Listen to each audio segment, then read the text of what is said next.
Good morning students. पद परिचय का देखो आज हम आप लोगों को अभ्यास अर्थात प्रैक्टिस जो है जिस प्रकार आप लोग एग्जाम में आता है उस प्रकार हम आप लोगों को लेकर आया हूँ यहाँ पर। इससे पहले मैं आप लोगों को पद परिचय का 4 वीडियो आप लोगों को मैं करके दिखा दिया और यहाँ पर क्या है मैं ये भी बताया था कि आप लोग को अभ्यास मैं आप लोग को 1-2 अभ्यास का भी वीडियो बनाकर दिखाऊंगा। तो ये हमारा अभ्यास का पहला वीडियो। देखो यहाँ पर हम 2 उदाहरण लिखे हैं। निरंतर कार्य करने से ही सफलता मिलती है, ये एक वाक्य है।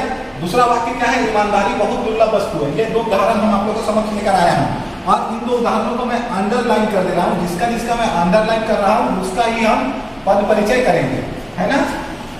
आप लोग एग्जाम जब फाइनल एग्जाम में भी देखोगे जब पद परिचय आएगा तो इस प्रकार अंडरलाइन किया हुआ रहेगा। जिसका अंडरलाइन किया हुआ रहेगा आप लोग उसी का पद परिचय करोगे, बाकी का नहीं करोगे। अगर एग्जाम में किसी का भी अंडरलाइन किया हुआ नहीं रहा बाई चांस, तो आप लोग क्या करोगे, हर एक का आपका पद परिचय करके दिखाना पड़ेगा। ठीक है, समझ में आया। जैसे यहाँ पर देखो हम 1, 2, 3, 4 का अंडरलाइन किए हैं, यहाँ पर 1 और 2 को अंडरलाइन किए हुए हैं। ठीक है, तो हमको यहाँ पर क्या करना है, पद परिचय ग्रुप में मात्र 1, 2, 3, 4 को दिखाएंगे और यहाँ पर 2 को हम आप लोगों को दिखाएंगे। ठीक है, तो चलो सबसे पहले हम निरंतर का पद परिचय करते हैं। क्या है, पहला निरंतर, दूसरा क्या किया है, कार्य करने,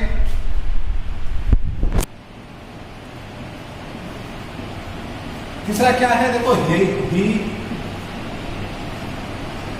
चौथा क्या है, मिलती है। आप मिलती है भी बना सकते हो, है ना। ठीक है, अब देखो हम यहाँ क्या कर रहे हैं, निरंतर का पहले हम क्या कर रहे हैं, पद परिचय कर रहे हैं। तो क्या होगा, यहाँ पर देखो यह रीतिवाचक,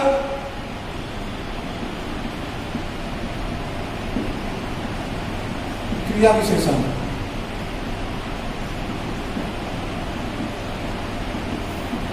और क्या है, जो कार्य करने का है इसकी विशेषता को बता रहा है। कार्य करने, क्रिया की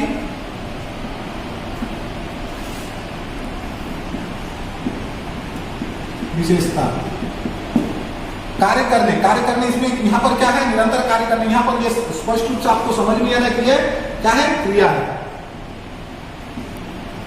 उसके बाद ही, मैं आप लोगों को जब वीडियो में आप लोगों को जब अंतिम वीडियो बताया था पद परिचय के भेद का, तो वहां पर आप लोगों को याद करके देखो निपात जो अंतिम भाग था उसको मैं समझाया था, है ना। तो यहाँ पर ये क्या होगा, निपात होगा। क्यों होगा, क्यों आप जो मैं निपात को समझाया था वो वीडियो आप लोग देख लो, या फिर आप एक काम अपने पाठ्य पुस्तक ग्रामर की जो पुस्तक है उसमें देख सकते हो। ठीक है, उसका बाद देखो क्या है, मिलती है क्या होगा, क्रिया, एक वचन, स्त्रीलिंग। ठीक है, ये हुआ हमारा जो पहला भाग हम दिखाए हैं इसका पद परिचय। ठीक है, अब देखो दूसरा क्या है, दूसरा यहां पर हम दिखा रहे हैं ईमानदारी। ईमानदारी है, ईमानदारी का क्या होगा, यह है ईमानदारी क्या है, भाववाचक, भाव को बता रहा है। भाववाचक संज्ञा, ईमानदारी स्त्रीलिंग, एक वचन, है ना। दूसरा है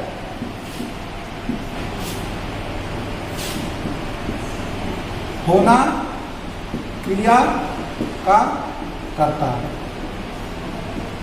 ठीक है, तो ये 2 उदाहरण हम आप लोग को दिए। इसके बाद हम फिर आप लोग क्या कर रहे हैं, नेक्स्ट और 2 उदाहरण आप लोग को समझा दे रहा हूं। ठीक है, इसके बाद हम लोग अगले अभ्यास में भी फिर देखेंगे कि और कुछ मतलब कहने का वो 1-2 अभ्यास के रूप में हम आप लोग को वीडियो दिखाएंगे। तो हम अगला तीसरा और चौथा वीडियो तीसरा और चौथा एग्जाम्पल को भी हम देख लेते हैं।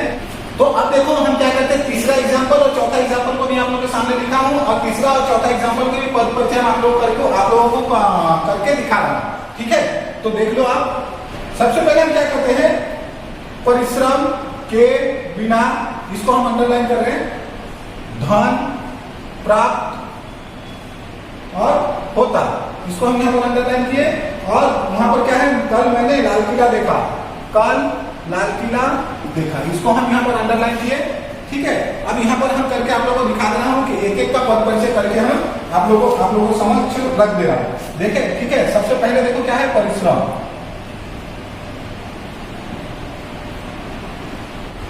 देखो परिश्रम क्या है, भाववाचक संज्ञा।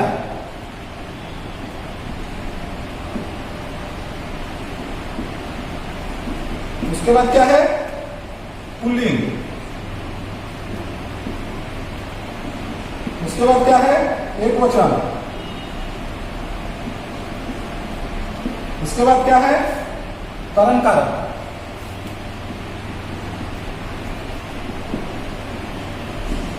ठीक है, करण कारक। उसका बाद क्या है? देखो दूसरा में है के बिना। के बिना, के बिना क्या है? संबंध बोधक।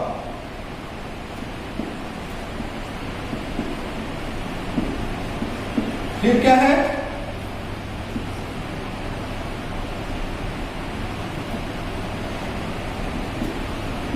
भिन्नतावाचक।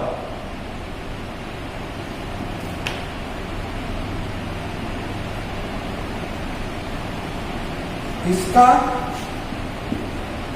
संबंध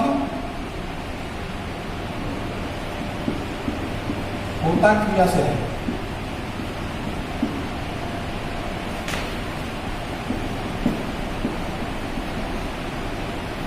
उसका बाद क्या है? देखो धन। धन क्या है? जातिवाचक संज्ञा।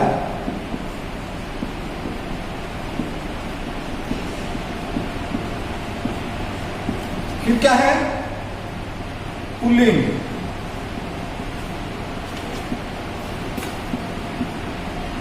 फिर क्या है? कर्मवाच्य।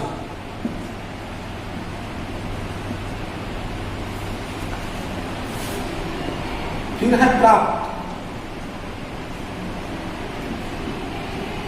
होता क्रिया का पूरक।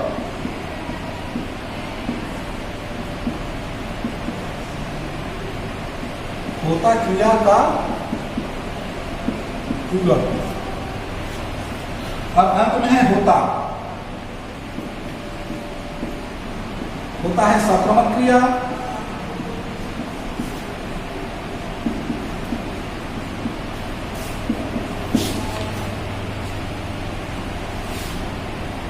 अपूर्ण वर्तमान काल।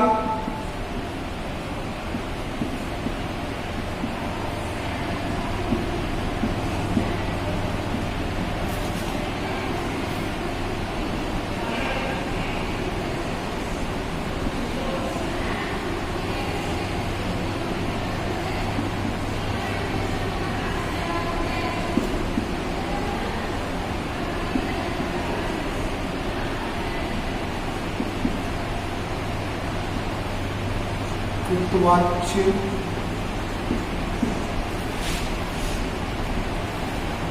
और क्रिया विशेषण। कालवाचक क्रिया विशेषण।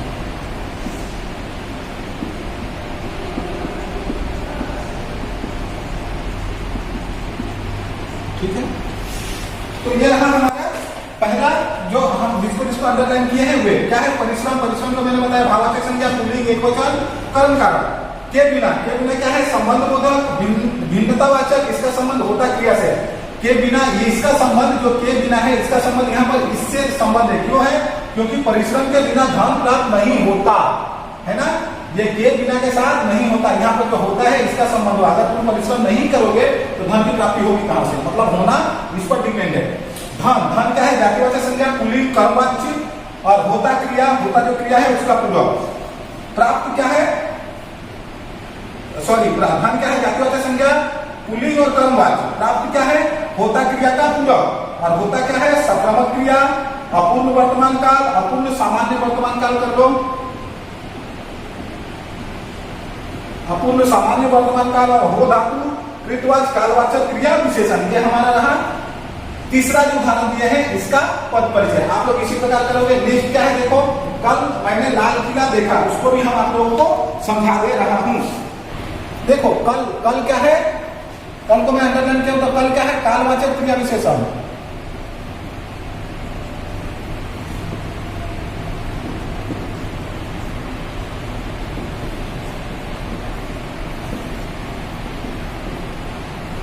ठीक है, और उसके बाद क्या है? लाल किला। लाल किला क्या है? आप लोग जानते ही हो। लाल किला क्या है? व्यक्तिवाचक संज्ञा।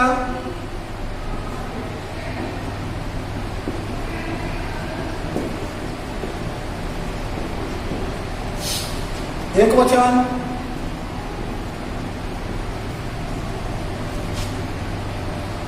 पुल्लिंग, कर्म कारक। अच्छा, यहाँ पर ये कर्म कारक क्यों हुआ? क्योंकि लाल किला देखा, देखने का काम कर रहा है, इसलिए कर्म कारक है ना। और हमारा क्या है, देखो देखा, देखा क्या है? क्रिया का भूतकाल, जो क्रिया हुआ था उसका भूतकाल, क्रिया का भूतकाल। ठीक है। तो अब हम देखो क्या करते हैं, ये तीसरा उदाहरण था और ये चौथा उदाहरण। इन सारे उदाहरणों को हम क्या किए, आप लोगों को समझा दिए। नेक्स्ट वीडियो में भी हम आप लोगों को आपके समक्ष अभ्यास 2 लेकर आऊंगा, जिसमें 4-5 उदाहरण उसमें भी आप लोगों को समक्ष में रखूंगा और उसका पद परिचय करके आप लोगों को दिखाऊंगा। तब तक आप एक काम करो, ये जो 4 उदाहरण अभी मैं दिया, इन उदाहरणों को आप अच्छी तरह से पढ़ें और इसका स्वयं पद परिचय करने का प्रयास करें। ठीक है। नेक्स्ट वीडियो हम फिर मिलते हैं अभ्यास 2 को लेकर।